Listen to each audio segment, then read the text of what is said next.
So I will be presenting on my thesis titled Robust Machine Learning for Vision-Based Navigation about Non-Cooperative Resident Space Objects.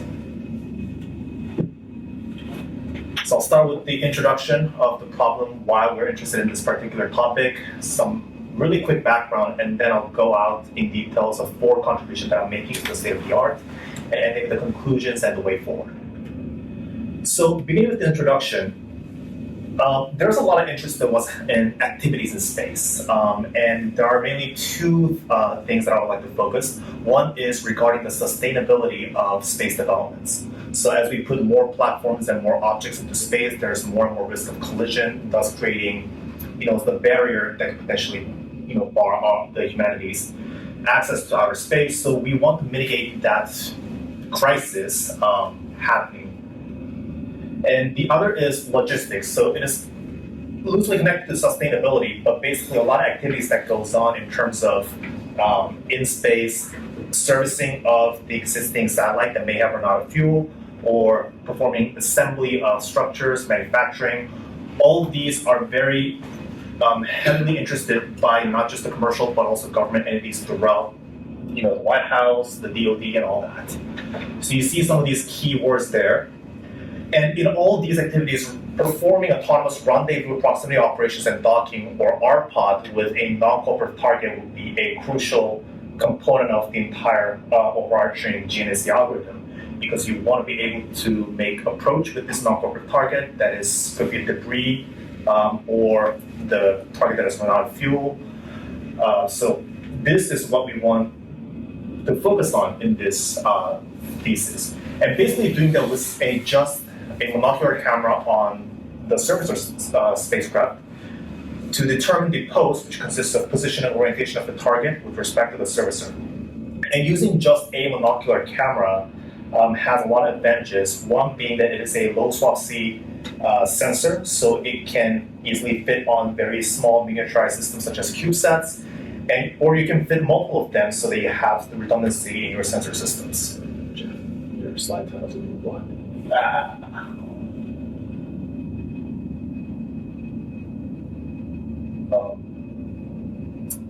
How do I? Sorry. I've derailed you, sorry. Yes, okay. Okay, I do not know how to. You have to lose the full screen mode for speed. Okay.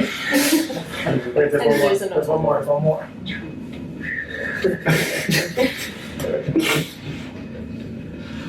Okay. So,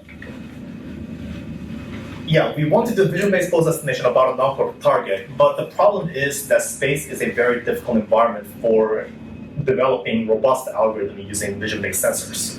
So one is the fact that on board the satellites, there's limited computational resources. And especially when we're talking about vision-based algorithms, a lot of would be, in modern days, but what would prefer to rely on machine learning components, which tends to be very difficult to run efficiently on CPUs. So we would need some sort of GPU support for that.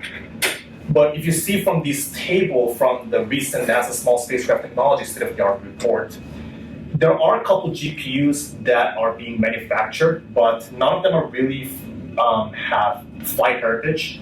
Maybe partially at LEO, and even the radiation tolerance is not really at a level where you are radiation hardened for example, deep space missions, where you're typically required to have a tolerance of hundreds of KRAS.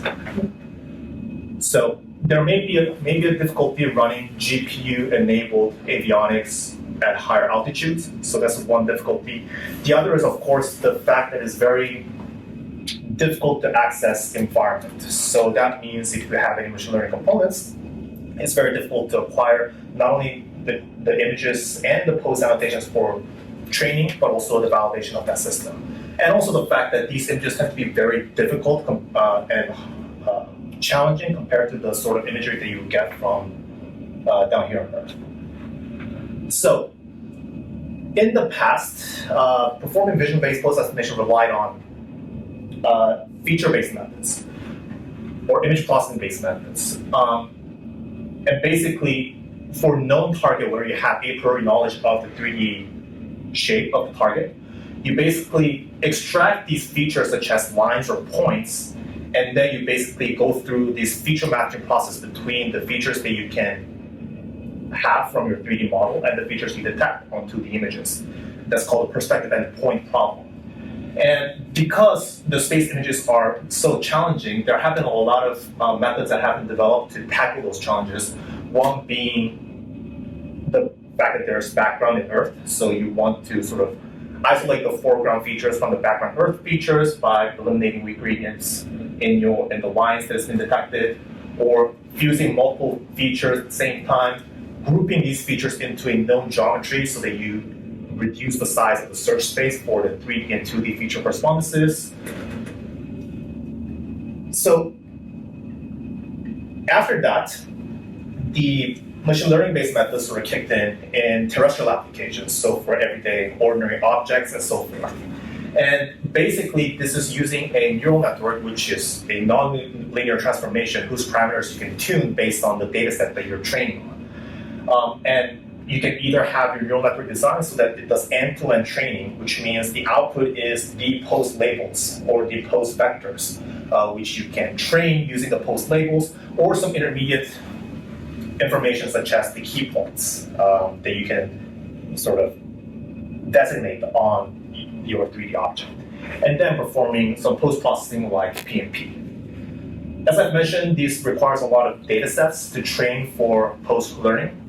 Also, the fact that this is a neural network with a lot of millions of parameters means there is some degree of lack of explainability that could be an issue for safety-driven space-borne environments applications. And also, lastly, the fact that neural networks tend to work well on the training set that it has been trained on, but not really for the images that come from outside of the training distribution. So this is for the ordinary household objects, or just some objects for terrestrial applications. So how does that apply to the spaceborne application? Because space is so difficult to access, well, what the community has done is to instead render these known targets in 3D environments using computer graphics. So one is the speed data set that was used that used OpenGL to render the many images of the Tango spacecraft from the Prisma mission, and some other synthetic render have been adopted by others in literature as well, using especially the gaming engine. But as I mentioned, there is a domain gap, so-called domain gap, when you train on synthetic images that look very different from the flight images that you would get from the actual space environment. So there is that gap of performance degradation that you need your neural network to overcome. But okay. But it's the first time I see it. Oh yeah, just make it real quick. But space is difficult to access, so we can't really grab these spaceborne images of the specific target we want to test on to validate your algorithm before even testing on this thing. So how are we going to validate the robustness, the out-of-distribution robustness of your neural network when the target's flight images are not available? So one thing that the aerospace community has adopted is to instead recreate these space environments in on-ground laboratory facilities. So one example is our testbed for rendezvous and optical navigation, or TRON testbed at SLAB, that initially back in 2019 consisted of a one array camera and a target mounted on a tripod. And these images, both synthetic and real images from TRON, constituted the speed data set, which is publicly available. And the speed data set was later then used as part of the Satellite Pose Estimation Challenge that was organized by us and the Advanced Concept team of the European Space Agency. And what we have found throughout this competition, where we've asked the participants to basically come up with a neural network or whatever image processing algorithm that trains on these synthetic images and get tested on both synthetic and real images from TRON, what we have found is that these metric that determines the accuracy of the pose that they have predicted, there is a gap especially for the winning teams, that there's a gap in the performance between the synthetic and real images, as we had expected, due to domain gap. And another thing that we have found out is that when we look at the performance distribution, this cumulative performance distribution on the real images from Tron and the actual Prisma images, what we've actually found was that there is this very nice overlap between this performance distribution between the robotic and space images when your neural network is trained on synthetic images. So these gave us the lessons. One is that yes, CNNs do overfit the features that are specific to synthetic imagery, but these robotic images can be used potentially for the on-ground surrogate of the spaceborne images that are not available. So this was back in 2019, and my research objective, therefore, is to develop these vision-based pose estimation and navigation algorithms for both known and unknown non-cooperative target spacecraft, and a mechanism for its training and on-ground validation. And there are two sort of focus here. One is the computational efficiency of your neural network and navigation algorithm as a whole, but also the robustness to the unavailable spaceborne images, that we want to basically expand this capability that I've shown from the speed data set here that only had 300 images of the real target. So this defense is kind of laid out in 3 different parts or 4 different contributions. The first part, I'm going to be talking about all the tools that I have developed for training and on-ground validation of a neural network model for vision-based pose estimation of a non-cooperative spacecraft, and some of the benchmark data set that we have made publicly available.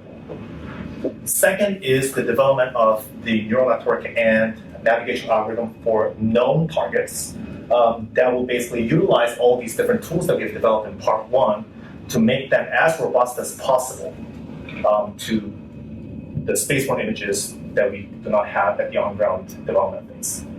And I will end with part 3, where I briefly talk about a new method for performing monocular pose estimation of an unknown target. So this is where some backgrounds go, and I'll basically talk about 2 different kinds of neural networks that are commonly used for images. So one is convolutional neural networks, or CNNs, which you've all heard by now. CNNs, in large, consist of 3 different kinds of operations. One is the convolution operations. So basically, you have these kernels that consist of some tunable weights, and the way you perform the convolution operation is basically you are sliding these kernels sort of across your features. So if you imagine these as like an image with 3 different channels, you're basically sort of sliding them around and basically performing a dot product that will get you to the output in your output later. Second is the normalization. So this is basically performing a normalization according to the statistics in your input features. And how you define these normalization statistics, or mean and variance, really depends on what your application is, and there are many different ways you can define where to take these group these statistics from. So like along the channels, or the height and width, so the spatial resolutions of the features and so forth. And finally, there are nonlinear activation functions. So the nonlinear activation functions, there are also a lot of different choices that you can make.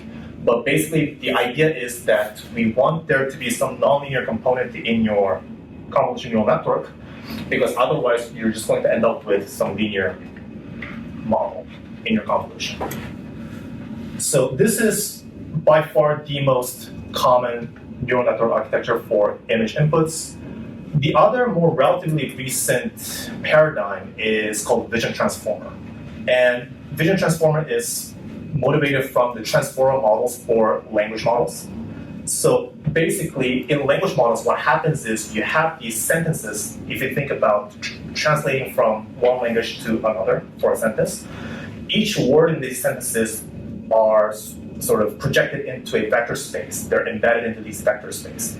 And transformers basically have them go through what's called self-attention modules. And basically what that is looking at these tokens or embeddings and basically performing the weighted sum of all these tokens based on whose weights depend on the similarity between one token versus the other.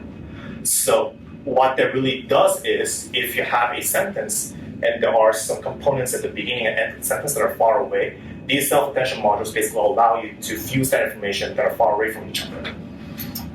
Vision transformer basically works the same way, except instead of words, basically what it does is it divides the input image into patches, and these patches get projected into the vector space, and basically going through the same sort of transformer blocks that are used for language models as well. And then later on, you can sort of put them back together to get some dense output, or you can have a separate token that is used for classification, for example, as well. So with that out of the way, now I'll go through the first contribution, which is about all the tools that we have developed for training and validation of the neural network. This part consists of 3 sections. So at the beginning, I'll talk about mainly on the Tron facility that we have, how we have worked on it, and then the benchmark data sets and some validation results for those data sets. So starting with the Tron facility and the other tools, I must first kind of go over what kind of what other similar test beds there are in the world. And there are really 2 kinds of test beds for these kind of algorithm verification for spaceborne purposes. One is the ones that you see at the top row. Basically, you have these really flat surface and these setups that can basically slide through these flat surface smoothly. And what they are usually used for is performing the verification of like the thruster, for example. So these these objects that have thrusters, you fire the thrusters, and that kind of gives you the effect on the 2D surface. That's the kind of mostly the applications that we see where these facilities are used. At the bottom, you see the similar kind of facilities as the Tron testbed that has instead the robotic arms. And the one that kind of predates our Tron facility is really the EPOS facility at DLR that has these really large arms and a really large facility with a very long rail, something that we wish we had here. And these 2 from the STech and the University of Luxembourg are the ones that sort of followed after our publication on the Tron testbed. So first, synthetic renders. We have 2 kinds of synthetic renders that we use mainly for generating synthetic images. One is the OpenGL that you have seen earlier how that was used to create these Tango spacecraft for the speed data set. The other is the Unreal Engine, which is a gaming engine, and we're looking into both directions to see how one compares to the other. The advantage of OpenGL is that it's very low level, so it's really up to you to decide how you want to use those functionalities to come up with the most efficient and sort of best rendering quality that you want. Unreal Engine, on the other hand, is a gaming engine. It comes with all these functionalities that are available in their open source code, but they're also very hard to sort of maneuver because it's very large. It's a gaming engine. It was made mainly for production of games. But at least those functionalities are very efficient in a way that allows you high frames per second game. So you can sort of translate that idea into performing the rendering or simulation in space as well. Now, so that's the synthetic world. Now when we come to the real world, we have this Tron facility down in the lab. And if you've never seen what Tron facility looks like in reality, this is what it looks like in Lab Room 006. We have 2 robot arms. One that is sort of hanging from the linear rail that is installed on the ceiling, that's about 6 meters long. And the other robot is fixed on the ground. The one that's hanging from the ceiling typically holds a vision-based sensor or a camera, and the one from the ground holds a lightweight mock-up model of the spacecraft or even a small body that you want to perform experiments on. Around the room, we have these light boxes. These are basically LED strips that are covered by the diffuse plates. So it simulates those diffuse albedo lights in low Earth orbit. So we have 10 of them around here, and all these black curtains to absorb light as much as possible when we perform the actual experiments. And finally, we have many Vicon cameras around the ceilings and on the ground, and these are used to basically track the motion of the camera and the target. So I think there's a picture later on, but basically both camera and the target have all these IR infrared markers that are attached to it, and that's what the Vicon trackers track throughout the experiments, so that you can use that information to see how these things move and basically recover the pose labels at the end. So I've already talked about the Earth albedo light. The other light source that we use for experiments is the sun lamp. So albedo light, typically found in the low Earth orbit. When you go out to the higher orbit altitude at like GEO, what you will most experience is direct light from sun. So we have this sun lamp that I believe belongs to NASA Ames, but we borrow as if it is our own. Well, we used to. And this really creates this really strong directional light that causes a lot of glare. So these are all the realistic lighting tools that we have. Now, if we want to use this for verification of neural networks for pose estimation, wherever these camera and the targets are, we want to be able to recover the pose labels from it. So in order for that to happen, the Tron facility needs to be calibrated. So before jumping into the calibration, I would like to go over some of the key reference frames that are necessary for the calibration procedures. So basically, we have the information on the reference frames on the end effectors of both arms. And our KUKA robot arms give us the position and orientation of these end effectors wherever they are in the facility. What we really want is the pose between the reference frame on the target's body, defined by this CAD model, and the camera. And you see that these are offset by from their end effectors, respectively. We also have the similar kind of setup for the Vicon. So what the Vicon tracking software does is it sees these IR markers around the target, and when the user sort of assigns them into a single object, it basically attaches this arbitrary reference frame to this group of IR markers. And in the same way, the camera, for example, frame is offset from its end effector frame, this camera frame is also offset by some pose from this Vicon's camera frame as well. So this is all the information that we're going to use to figure out the pose between these two. So how do we use both KUKA and Vicon's information on the motion of these objects to perform calibration between the camera and the target frames? Well, let's look into using either one of the sources. So if we look at KUKA source, for example, we have the measurements for these end effectors. We have these constant offsets between the objects that the end effectors hold and the end effector itself. And these are constant offsets because those are rigid connections between the end effector and the object. So if we know what these constant objects are, we can use the measurements between the end effectors to basically back out what that pose is. And we can do the same thing with the Vicon as well.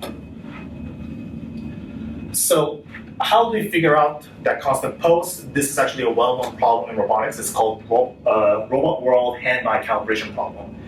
And basically, if we can get some ground truth pose labels to begin with and the matching measurements for the end effectors, we can basically solve this problem. Basically, it's a least squares problem to figure out what these two constant poses are.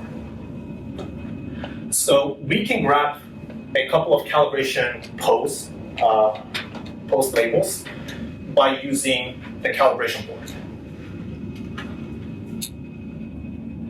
So we can do that separately for both KUKA measurements and the Vicon measurements, and then we can fuse those measurements together in a Bayesian sense, where it goes like this. These are the poses from both KUKA and the Vicon, and then you can fuse them by computing the variance with respect to the pose that you get from the calibration. So that's how the calibration is done. Now I'll talk about some of the data set that we have created. The first data set that we have created is called Speed Plus. And Speed Plus consists of synthetic and hardware-in-the-loop images. So synthetic images, we have about 60,000 images created with the OpenGL. Hardware-in-the-loop imagery, or HIL imagery, consists of two different categories. So one is Lightbox, the other is Sunland, and the name comes from the fact that these two categories are illuminated with Lightbox and Sunland, as the name suggests. Together, we have close to 10,000 labeled images that we have created with the Tron facility, and it's also publicly available. So, very quickly, the way we create Speed Plus is we first create 10,000 post labels, and what I've done is I basically divided them into 10 segments of 1,000 images, and for each image, I will basically kind of allot a set of light boxes or sunland at different positions that would vary in intensity if it's in the case of light boxes, so that you would have 10 different configurations of light box or sunland positions with respect to the camera throughout its entire hardware-in-the-loop imagery. And then, so this is one example of where we have allotted these two light boxes, L5 and L6, and you can see that their illumination intensity is varying for each different image. So once we've done that, we get rid of some of the bad images. You can see the details in the thesis. And then we have the final hardware-in-the-loop images with pose labels. This is just to quickly show you the distribution of the pose labels for the position and orientation, just to validate that these pose labels are indeed as uniform as they could be.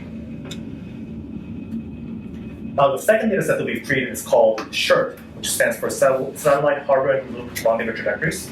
So while Speed Plus was designed for validation or quantitative and exhaustive validation of neural networks, so it has a lot of images of random pose, SHIRT instead simulates an RPO trajectory.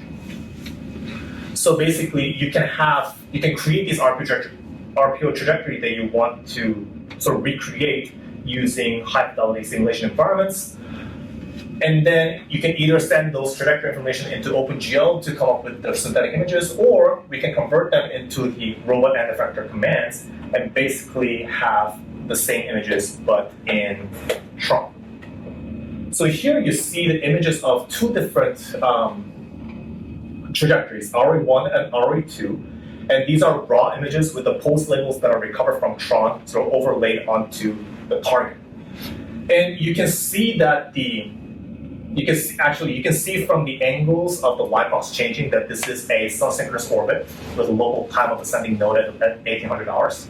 So because of that difference in the inclination, you can see this light box sort of going back and forth like this. So RE1 is arguably the more difficult scenario out of two, because you can see that the target is rotating about one axis that is parallel to the image plane, so you have a very restricted view of the target. And also looking from this plot here, in RE1, the target is staying at about constant separation in a long drag direction. Whereas for RE2, we're making a spiral approach, the target is rotating about two axes, so you get a lot more diverse view of the target. This is just the side-by-side comparison after post-processing of the synthetic and light box images, just to give you an idea of how well our Tron facility can mimic the illumination conditions that you would expect that you would get from the synthetic images. Finally, the third data set that we'll focus in this defense is SPEAR, which stands for Satellite Post-Estimation and 3D Reconstruction. This is a purely synthetic data set that focuses on the applications beyond the post-estimation of a known target, which is sort of what the Speed Plus and SHIRT so far have focused on. Instead of having just one target, we have 64 satellite 3D models that we have collected from the open source the online sources like NASA and European Space Agency. And we have processed these 64 satellite 3D models, made them watertight, normalized the unit size, and we have aligned them consistently.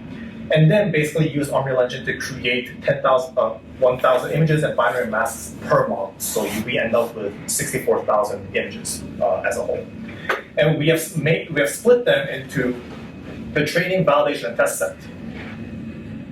And basically, as you see here, the training and validation sets share the same set of models, but you can see that there are a different number of images. What that means is that the validation set is designed for testing the performance of a neural network on images of a known model, but it has not seen those validation images in its training. Whereas the test set has a completely different set of models. So the test set is to gauge the performance of completely unknown target. Completely unknown target, completely unknown image. So that's a more difficult scenario. And here are some examples of the RGB images of these normalized satellite models and their respective binary masks.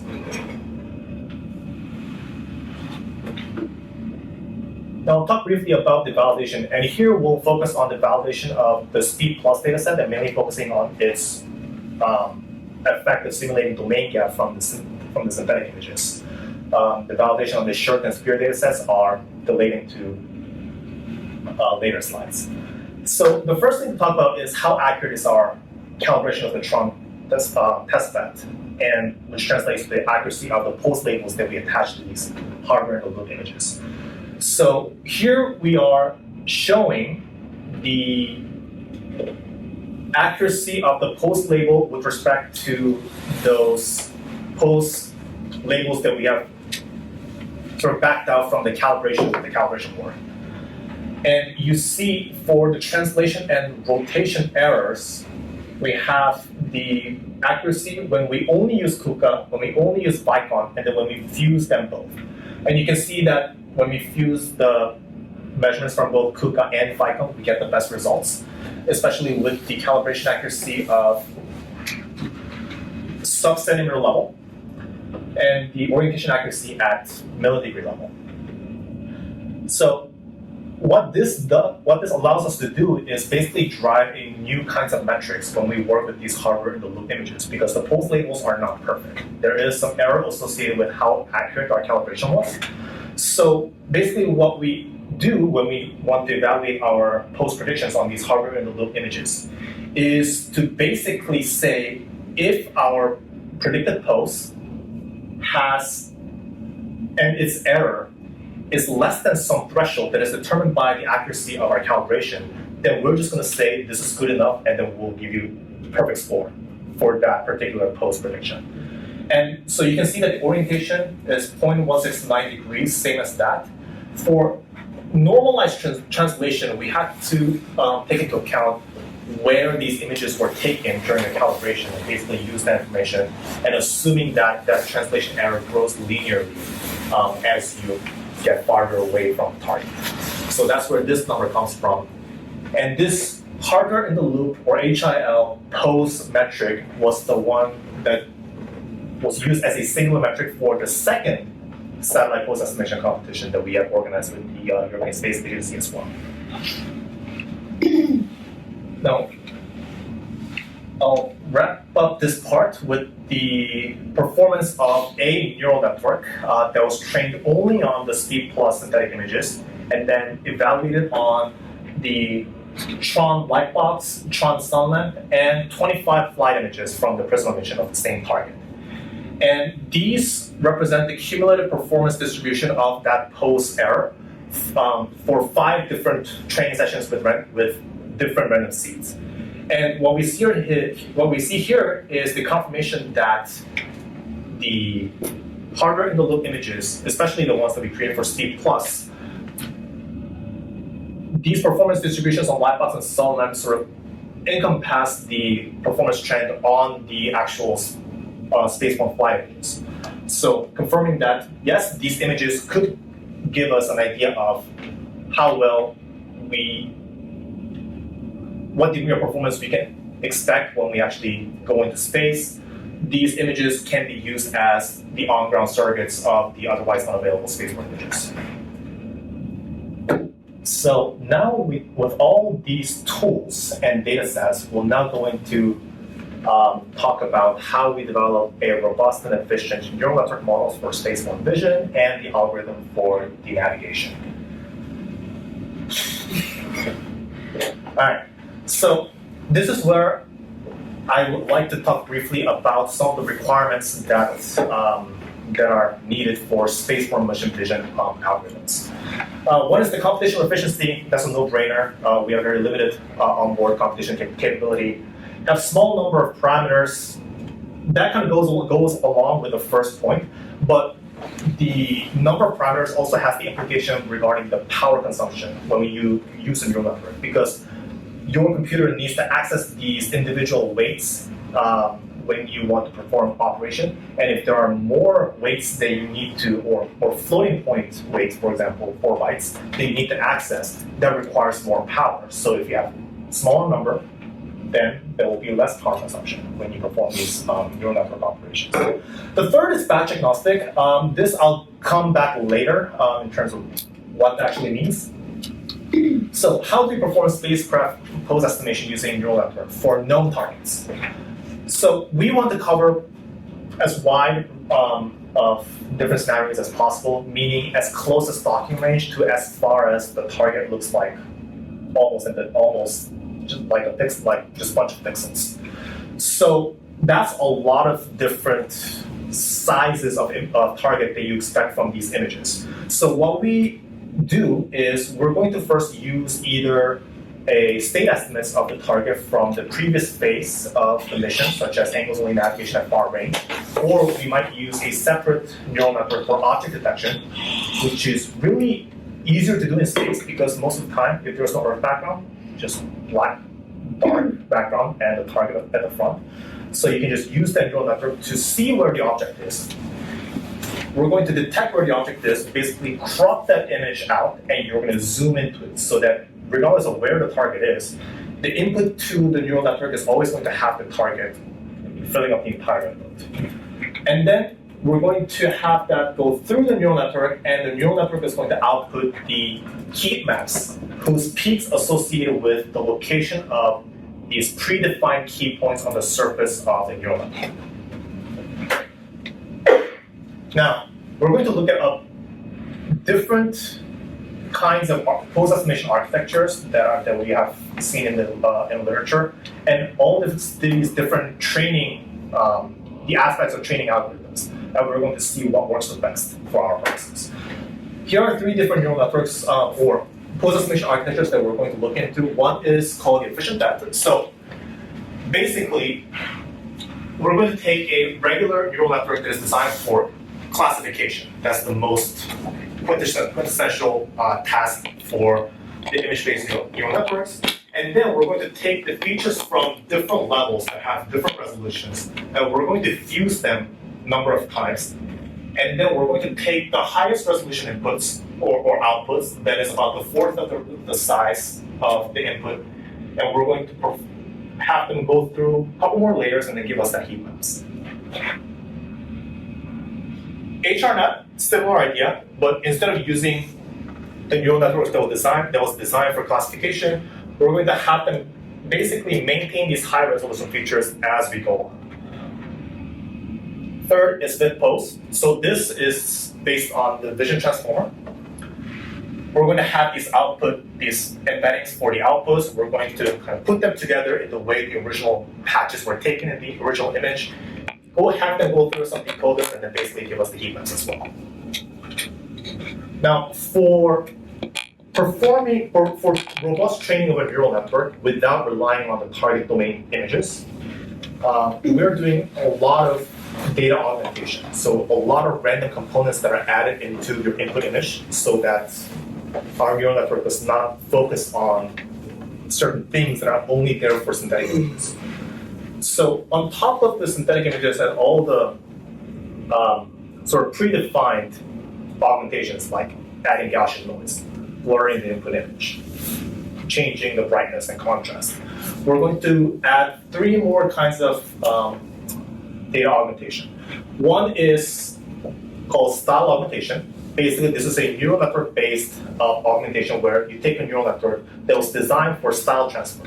So if you've seen the changing of one painting in the style of Van Gogh, for example, that kind of neural network is what we're going to use to randomize these or stylize these images so that they have different kinds of textures. Second is deep augment. It is also neural network based, but instead of doing stylization, we're going to add noises to the weights of these neural network at the time of augmentation, so that the output looks slightly different. Third is randconv. This is basically using the convolution operations, but with random weights. So this also has shown to basically disturb or perturb these local texture information on the surface. And the idea is we want to perturb these local texture information as much as possible so that we can have, steer the neural network's attention to perhaps more global information like shape, which is something that is common across all different image domains. So here are some default training configurations. We're going to use 224 by 224 images. All the backbones were pre-trained on ImageNet 1K. That's about 1 million images. I didn't do most of the training. These are all something that is all available from the online. And these are the key points that we're detecting on the Tango space. So here are some key results. First, you see the rotation error that is measured on the sunleft domain, which is a more difficult one compared to light box. And here you see the latency, basically how long it took for one session of inference that is measured on our NVIDIA RTX 4090. And two main things. One is that the red and blue here are the ones that are consistently better in terms of the rotation error compared to all the other. These are basically same family of architectures but with different sizes. On the other hand, we see this pink, which is the vision transformer-based architecture, is consistently faster compared to all the rest. You see for red and blue, they sort of increase as we have more and more parameters. But for this guy, for some reason, it's just always there, less than 5 milliseconds on our NVIDIA RTX 4090. So let's focus on these three architectures and see how they perform on our NVIDIA Jetson Nano. This is a very old, actually end-of-life product that is no longer supported by NVIDIA. It has a very, from nowadays perspective, very deprecated GPU architecture. So it kind of fits this GPU-enabled spacecraft avionics, but still very restricted kind of environment. And these latencies, you see the numbers here. You can see that for inference, where you just have the input and then get the output, all of them, all the models, that are less than 100 milliseconds. So this is a very good thing. And even for training, which will become relevant later, maybe the largest one has about 1.5 seconds for the training of one single image, but for the rest, it's one of the hundreds of milliseconds. So this is also a very good number as well. So what's the result here? Well, as I've said in the previous slides, CNNs are more robust if you compare, especially on the orientation errors on the light box and sunlight images.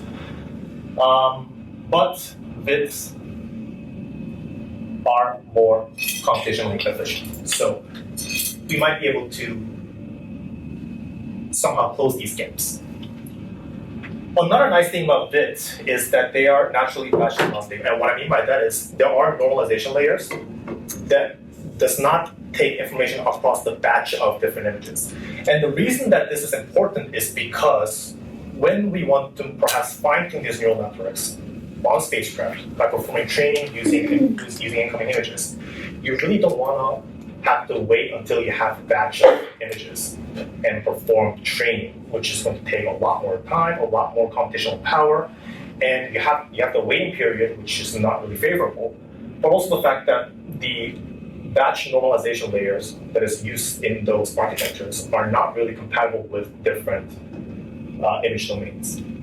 This is something that I need to clarify later in the final version.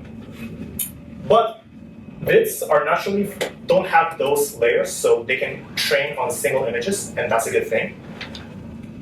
CNNs, they always come with the batch normalization layers, so that's something that is not good for those online training sessions. But hey, can we just replace those batch normalization layers with something that does not rely on batch-wise statistics?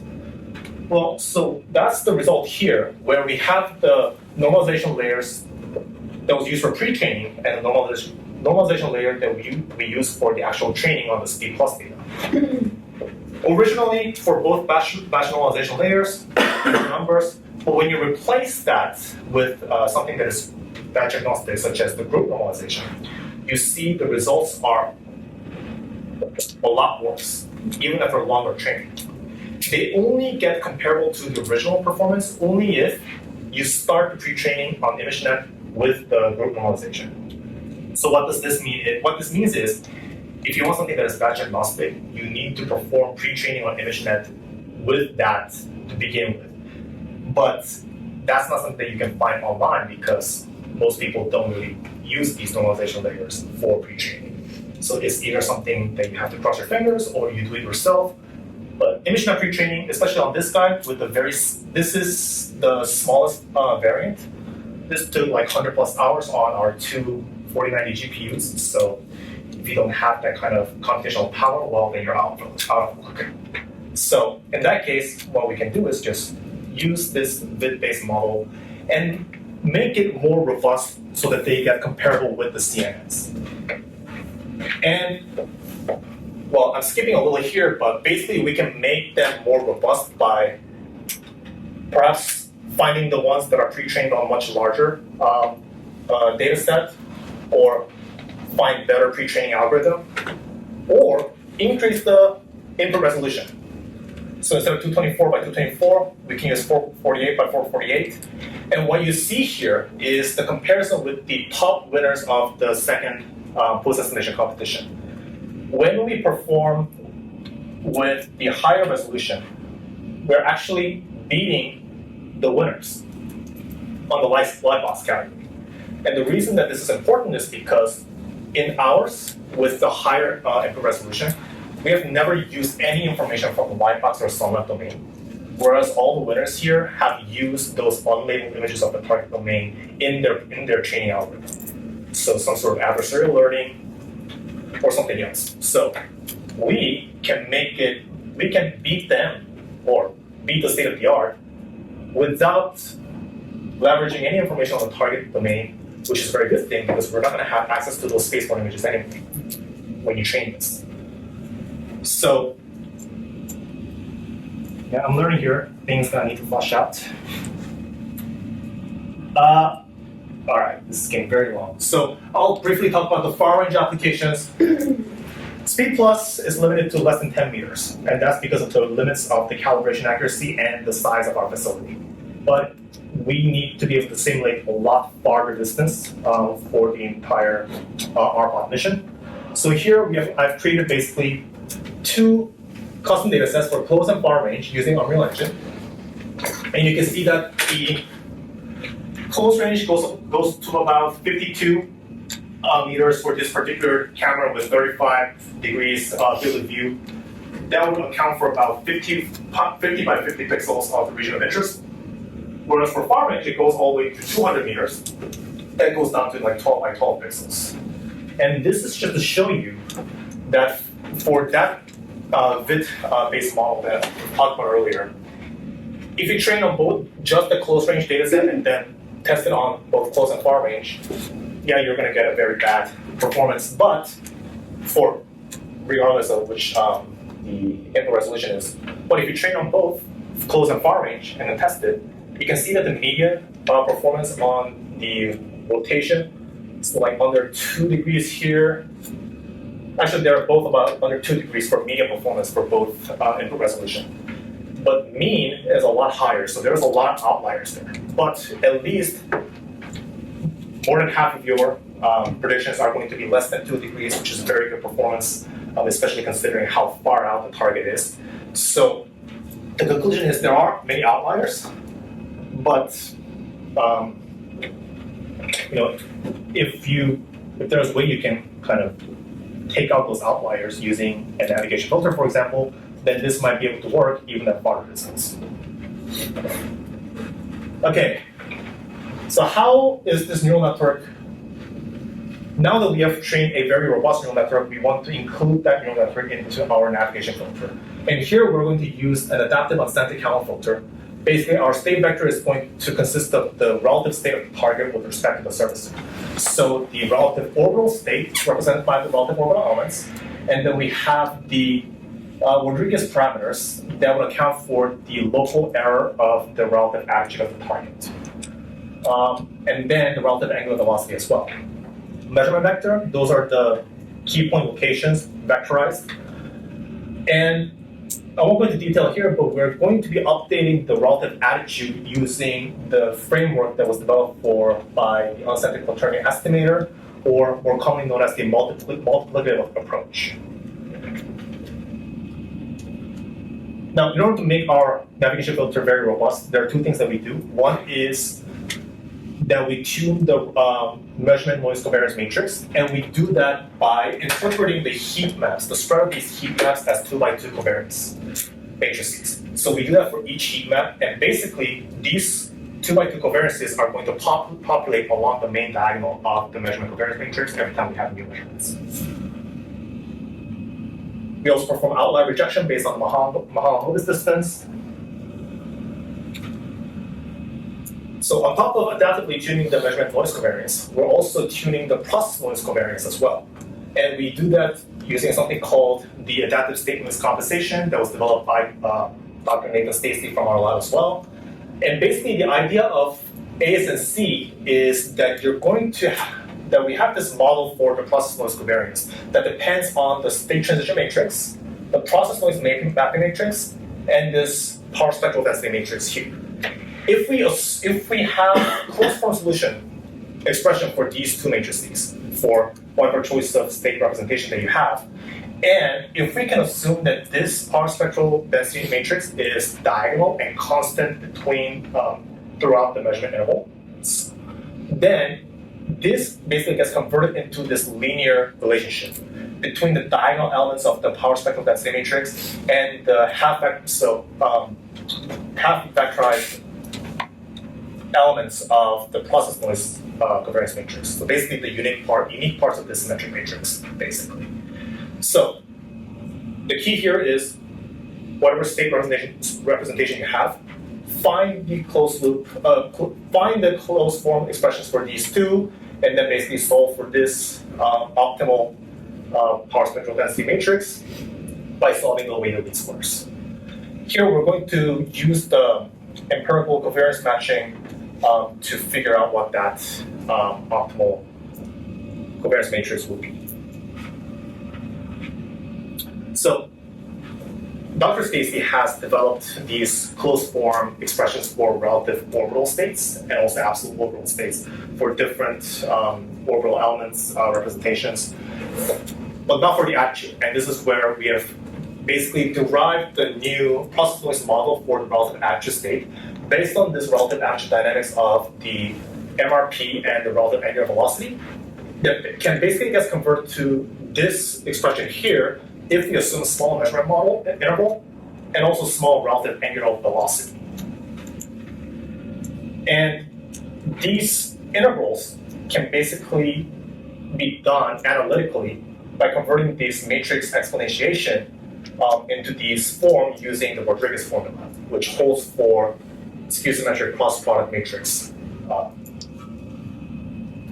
So we're going to be using a rather poorly performing SPN, so this fit-based model that is the tiniest with only 6.2 million parameters, and then test this navigation filter on the short data set. So we're going to make a couple assumptions here. We're not going to be worrying about the surfacer's absolute state, of course, in the regular GNSC algorithm. This is something that you are tracking, but in this experiment, we're not. We're just going to assume that it is known. And of course, we know the target's 3D shape, but we're also going to assume that we know the target's mass distribution is as well. And finally, when we perform the cropping at the beginning of your input image, we're going to do that using the ground truth bounding box information. So this is just the performance of short images and the speed plus images by the neural network alone you see that it's a lot worse, especially on the white box, compared to what you expect from the C++. So this is the experiments on the RA1 white box and RA2 white box images. So there is domain gap that is suffered by the neural network. But what you see here is that gray, they're very noisy raw measurements by the neural network. If you put that into the navigation filter, the blue definitely stabilizes a lot on the translation component of your state, but the rotation is still very noisy. And then when you activate the ASNC to adaptively tune the process noise matrix, that orientation also gets smoothed out as well. And this is just some couple components of the state vector. And you see that on the top, without ASNC, the bottom is with the ASNC. One thing that you notice is that the 3 sigma bound these key state elements, they're no longer just like flat, but they actually do encapsulate your mean error very well. Another thing you see here is for delta lambda, so that's a long track separation component. We see some bias, and mainly for RA1, that bias is really large, and that is because if you remember, RA1 is a less observable scenario because the separation with respect to the target does not really change a lot throughout the simulation. Going back to some of the assumptions that we've made, this basically shows what the Monte Carlo simulation when we add noise to the surfacer's absolute state, and also the bounding box that we use to propagate the image. And we perform 500 simulations with different levels of the noise that is injected into the surfacer's absolute state. And what we see here is pretty consistent performance when we use the ASNC. An interesting thing is for the translation, it's actually better to randomize the bounding box, which is an interesting result. Perhaps because that's how the neural network is trained on. But yeah, this basically shows that this is a good performing. Finally, comparing to the actual mission requirements. So here we're comparing with the docking requirements from the Orbital Express mission back in 2007. And we're just making an assumption that whatever steady state error that we have from the shirt, that is going to carry on to the actual docking. And when we do that, everything is smaller by the order of magnitude, except the axial capture distance. So that's the error in the along track direction.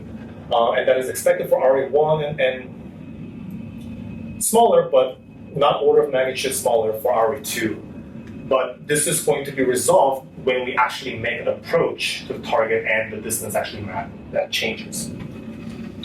Finally, computational efficiency. So when we compare different components of the operations on the NVIDIA Jetson Nano again, we see that for inference, 20 milliseconds, that is comparable with the UKF update and the ASNC update.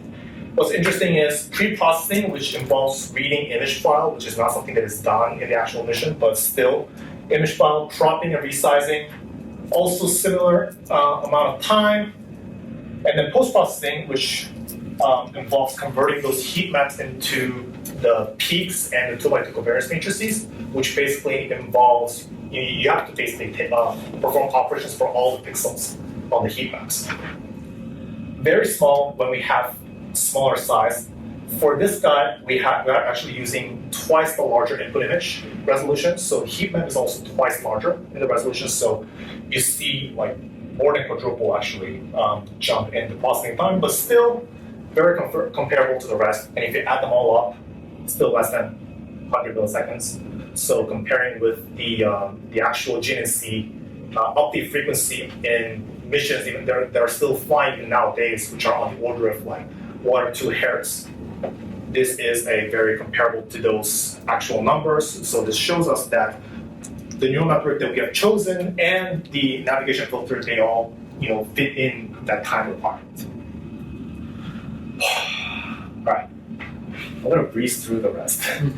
All right, so far we have talked about neural network, robust training, integration into the filter, and that's all happening on ground.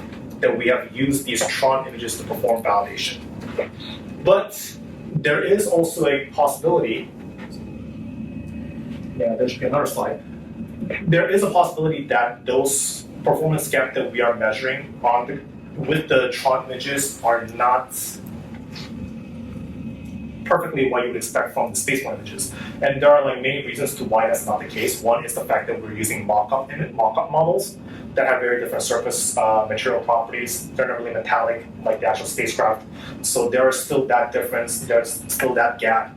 The other is if you're using smaller neural network, maybe you have more restricted computational environment, which forces you to use smaller and smaller model, which ends up with worse and worse performance because you have less capacity for expression. So in that case, what we want to do is, and even if we have really good, robust model, we might want to perform additional refinement of these neural networks using the actual space images that do become available once you actually get out there. So this is what our online supervised training proposes to do. Basically, you have the input spaceborne image happening in space.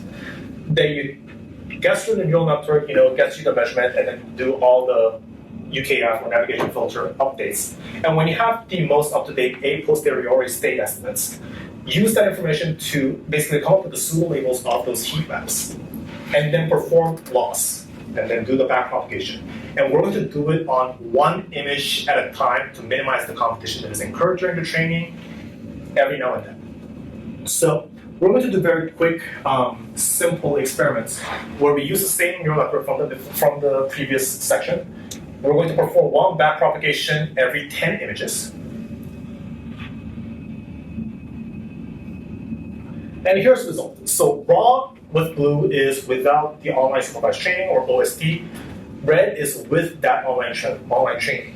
And you see that even with ASNC, the blue was, this is pretty stabilized result for the filter. But now with the online training and the neural network's performance getting better and better as the simulation goes on, we're seeing really stabilized orientation estimation on the RA1 case with the domain gap. For RA2, yes, there are some qualitative difference there, improvement there, but not as dramatic as the RA1 case. Now, if we look at the same thing with these key state elements, red is with the OST. One thing that you notice here is, yes, there are some improvement in the performance or the tracking, but one thing you notice here is, let's see, where did it go? These blue bars, vertical bars, indicate the time when none of the key points are deemed as inliers by the outlier rejection scheme. And you can see that the blue bars are way less frequent when we have these online training because our measurements are getting better and better. So there's one qualitative example of how the kind of improvement that we're seeing. Now, for this online training, I've mentioned that there is a worry that your neural network performance might not be as good. So in order to sort of perform experiments with different level of robustness across the domain gap, I basically took this neural network, which was originally trained for 30 epochs, and then basically trained for as few as just one epoch, so that its performance is not as great. And what we see here without OST and with OST is that after just 10 epochs, especially with the orientation, the steady state error is basically very near the black horizontal lines. And these black horizontal lines indicate the steady state error of the filter when it's tested on synthetic images, so without domain gap at all. So what this is suggesting is that with just as few as 10 epochs, we can fully close the domain gap between the synthetic and white box images. And the same here, not fully, but it's getting very close. Now for the translation, we're definitely seeing some improvement, but not as good as the orientation.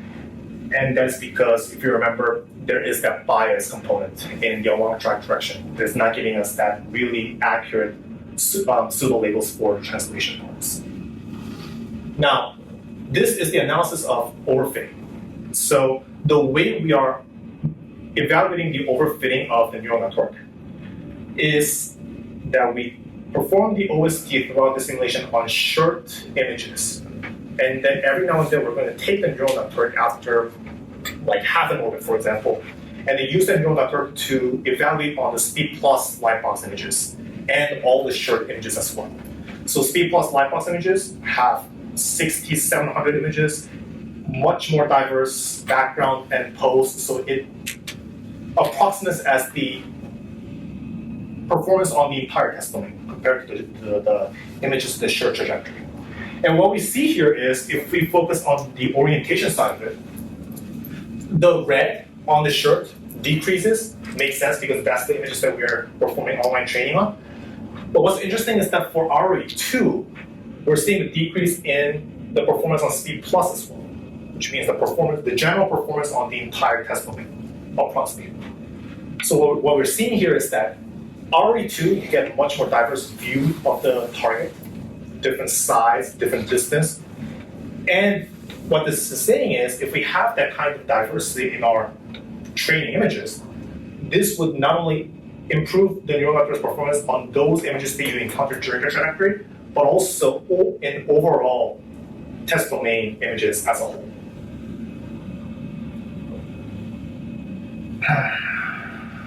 All right, so the last part, I'm just going to breeze through because I've done this in the previous lab meeting and it's already been 16 minutes. So this is the part where I talk about the unknown target. So first I'll start off with how we perform visual SLAM with respect to unknown target in space and why this sort of necessitates the use of maybe machine learning based models approaches. So on top of the pose, we want to also estimate the 3D structure of the target.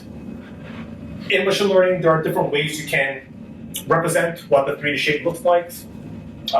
Volumetrics, so those are voxelized, very computationally heavy, cubic growth with respect to the resolution of the voxelization, point clouds, 3D mesh, and some implicit methods based on some primitives or the boundaries as a union of the hyperplanes. And these are some costs that is associated with different approaches. What we see here is that implicit methods, in terms of the memory consumption, very efficient because these individual primitives don't require that many parameters to represent. But of course, the details are going to be low. But given our concern about the computation on board, that's the method that we're going with.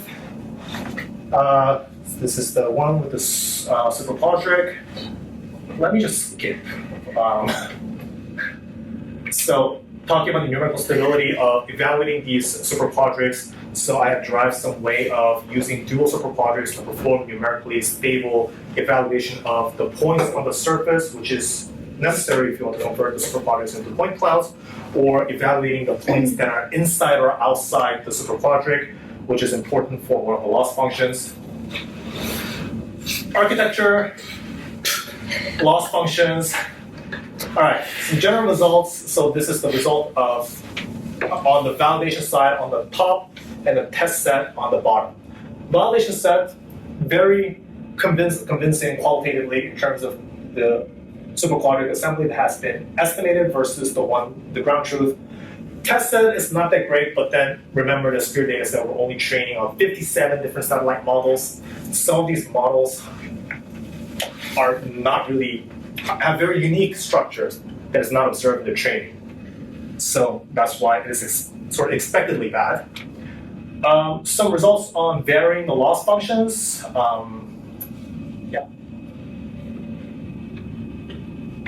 And we also vary the number of primitives. Of course, more primitives you have, the more capability of expressing what the satellite looks like. So there is an improvement there. Look at the individual performance on the shameful loss, which basically is the distance between two sets of ground truth and the estimated point clouds, and the rotation error that is measured. And if we look at the blue as validation and red as test, validation, a lot better than the test overall.